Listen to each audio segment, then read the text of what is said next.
The story begins with our main protagonist, called Yūta Iridatsu, who is a normal young man with a pretty boring life. However, one random day in December will change all of that. Yūta meets up with his neighbor Rabura Chichibu, and together they catch a ride on the city bus. As the bus drives, it is suddenly hijacked by a villainous criminal. People scream and get scared, but just before the villain can hurt anybody, the hero called Strange Juice shows up. She has come to save the day as she attacks the villain. The villain knocks out poor Rabura and then proceeds to prepare his shot at Strange Juice. But the villain notices something odd on Strange Juice's neck, a mysterious letter G. For a moment, this makes the villain hesitate. Meanwhile, Yūta catches a glimpse of Rabura's underwear, which makes him power up and summon a powerful energy. Yūta, with this newfound power, attacks the villain and tackles him into the sea. Yūta then blacks out. After a while, he wakes up on a beach alone with Strange Juice. Yūta also sees her underwear and then passes out once more, losing his powers in the process. Suddenly, a giant object is seen falling down from the sky and Yūta's soul leaves his body. 2 days pass and Yūta awakens once more, but this time he isn't on a beach but in his room instead.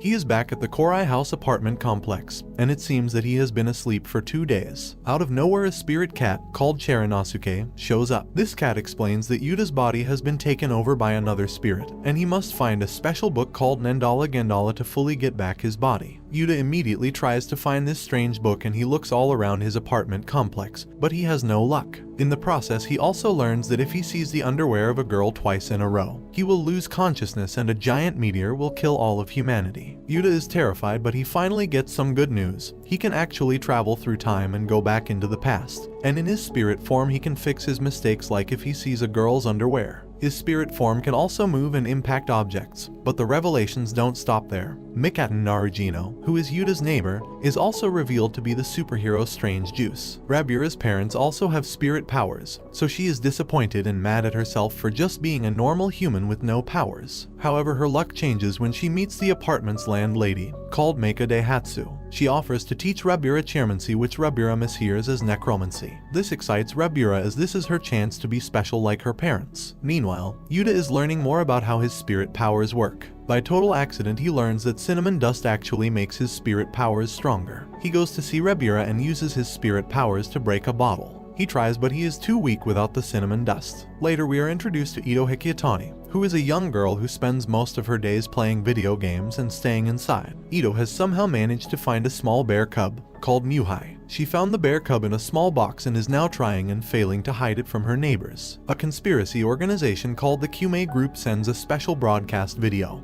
in which the provided evidence reveals that a giant asteroid will soon hit Earth. They actually have the exact date. The asteroid will hit on New Year's Eve. This group challenges the world's government to disprove this video or explain to the public why they are hiding the facts. Yūta sees this video and starts to suspect that maybe the group's leader who died recently might be the spirit that is in his body. The group's leader is Kume Tsubauchi, and Yūta has to find more clues to figure out if his theory is correct. Mikatan starts planning a Christmas party in Ito's room, as a way to keep her secret identity as Strange Juice concealed. She uses Meika's special technology that camouflages someone's appearance. Later in the night, an attacker arrives at the apartment complex. The intruder has been sent by the Kume organization and his name is Turtle Man. He tries to attack and kidnap Muhai. In the attack, he even injures Muhai. At the last second, a new hero shows up called Kenji Miyazawa. He is another costumed superhero and he saves Muhai while showing off his powers. His powers are almost identical to Yūta's, but as a bonus he also has a healing ability, meaning he can regenerate any wound. Rabura and Ito find out Mikatan's secret. They freak out when they realize she is Strange Juice. Also, it is revealed that the apartment's landlady Meika is actually a robot. Past events show a strange boy called Pine asking a girl named Guriko to run away. Both of the kids are in a strange laboratory, and Pine wants them to break free. While that is happening, a small girl called Chiyoko is singing. We return back to the present time and see that Rabura is getting ready for a special date with someone called Gliza. Meanwhile, Yūta continues his investigations into the Kume group. He finds that a girl was included on a list of names that the Kume group posted, and that same girl was later found dead. Ito is shocked to find that his name too is also on the list. Yūta decides that he needs to act, so he uses cinnamon powder and tries to amplify his spirit powers just enough to possess Rabura's body. He uses all his strength, but he eventually fails to warn anyone of the dangers the Kume group presents. His powers lose their strength and he leaves Rabura's body. Gliza and Rabura go on their date, but it is revealed that Gliza has other motives. He is part of the NSA and his mission is to find and contact Meika. As she is a powerful robot, she might be able to hack into the Kume group's data and stop their virus from destroying an important satellite. This This satellite's main purpose is to act as a defense against any possible meteors, and the Kyumei group wants to destroy it. Their conversation is interrupted when Kenji shows up. Elsewhere, Yuta realizes that Mikatan sings the same song that the girl Chiyoko sang so long ago. December 29th arrives and Yuta is horrified to find Ito killed near a shrine. Yuta decides to save her, so he uses his time travel powers and goes back in time to the day before. He uses all his powers and possesses Rabura once again, and manages to warn Ito and the other girls about what will happen. Mikatan stops Ito from going to that temple to see the shrine. Ito feels guilty about something and she decides to open up to the rest of the girls. Ito tells them that she was the one who posted a video of all the people who bullied her at school. She wanted to make a video to prank all of those people, but someone managed to edit the video and put her name on it. While talking, Mikatan reveals that she spent her childhood in a place called Uber Labs. This triggers a flashback for Yuta in which he sees that the small boy Pine used a special ability called Uberphi to protect Chiyoko. The next day arrives and the Turtle Man manages to kidnap Muhai. He explains that this is her punishment for not showing up at the temple. Yuta manages to use his powers to send a message from Ito's phone.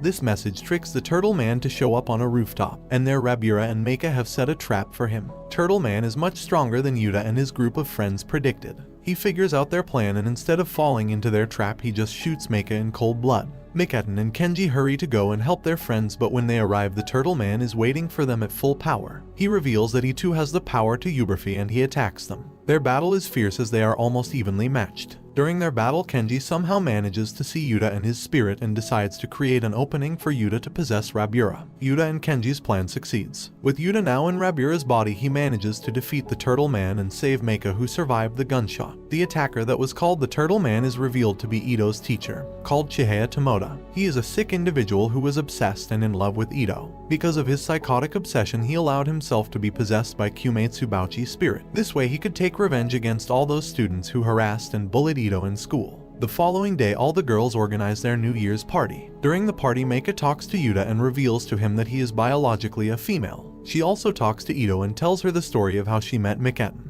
Kenji has to help Mikatan control her powers, so he gives a special medication that lessens the painful side effects of her powers. Suddenly, a giant meteorite shows up in the sky and begins its approach to destroy Earth. Kenji then reveals that he is Yuta from the future and he gives Yuta from the past the Nandala Gandala book. Yuta is shocked to find that the book is totally empty, except one written word saying U-turn. Kenji tells Yuta that the only way he can get back to his body and stop humanity along with Earth from being destroyed is if he goes back in time to that day at the bus, where the whole thing started. Yuta listens to Kenji's instructions and using the book transports himself back to his own body to that day, December 21st. He arrives back into his body just after the bus attack happened. Yuta then gets to work researching all the important dates that are coming, and tries to inform Chiranosuke that he must try to change the future. Yuta has now realized that this is not the first time he has done this. Chiranosuke reveals that the previous versions of Yuta all tried to prevent the meteor from striking but have failed. He also tells him that it is extremely important to not tell the truth to anyone. Yuta's nosebleeds are also the result of mankind being destroyed in all those other timelines. Yuta places special talismans as a way to keep his spirit doubles from reaching his body. He then decides to not write the U-turn spell into the Nandala Gandala book. Yuta concludes that this would be a form of surrender. When the morning arrives, Yuta talks to Rabura trying to find out more information about Gliza. Suddenly, Tomoda shows up and Yuta chases after him, but Chiranosuke stops him for some reason.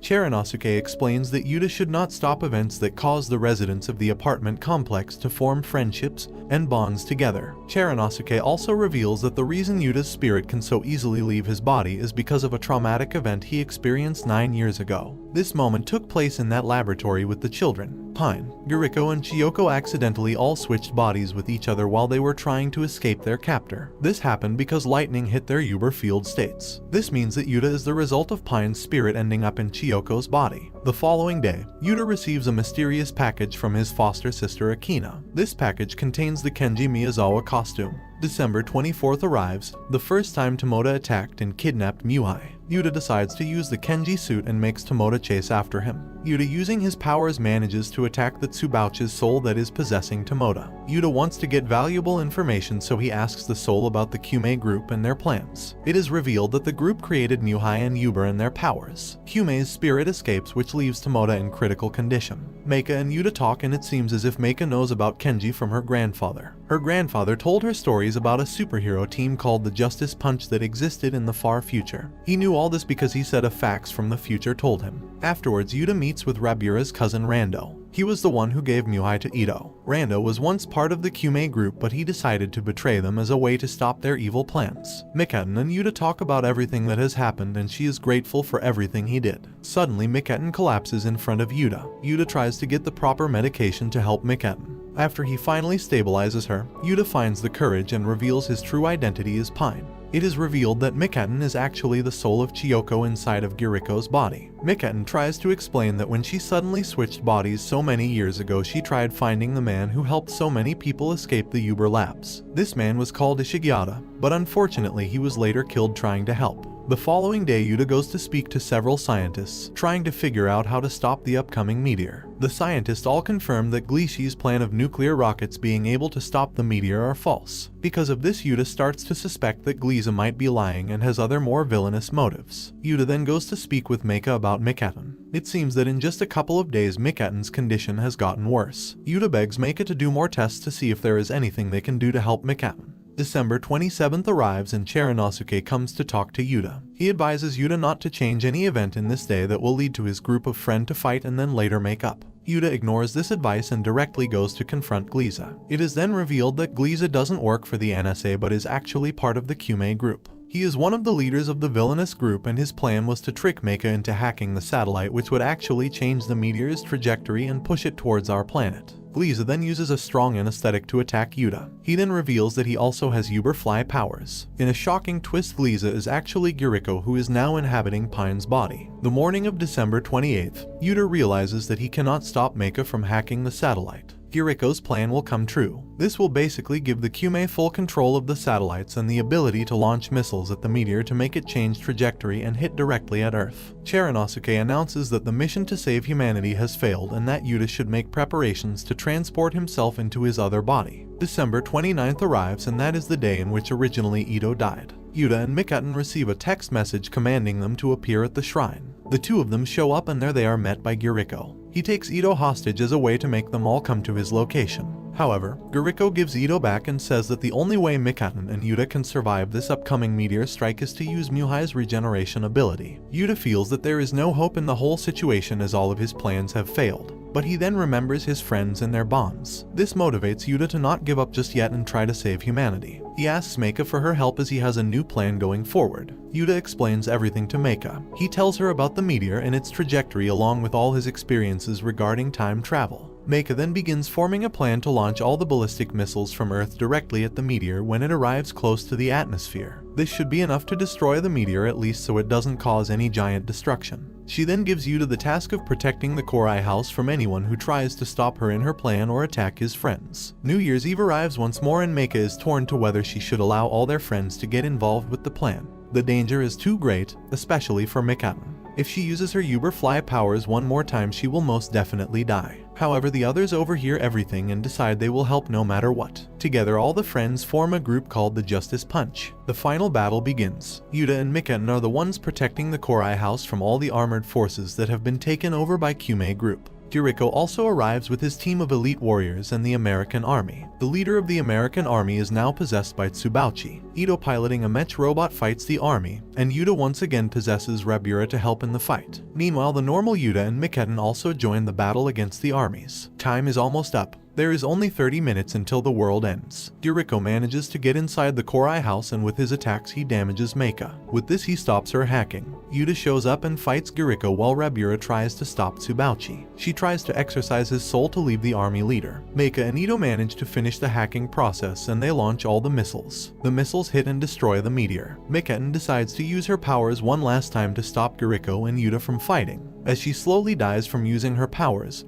Yuta decides to switch bodies with her. This returns Mikatan to her original Chiyoko body, and Yuta dies inside her body. After 49 days pass, the spirit of Yuta says farewell to all his friends and goes back in time one last time to bring a brighter future for everyone. And this brings the anime to an end. Don't forget to like and subscribe if you enjoyed, and turn on the notification bell so you never miss out on another video. Until next time, take care.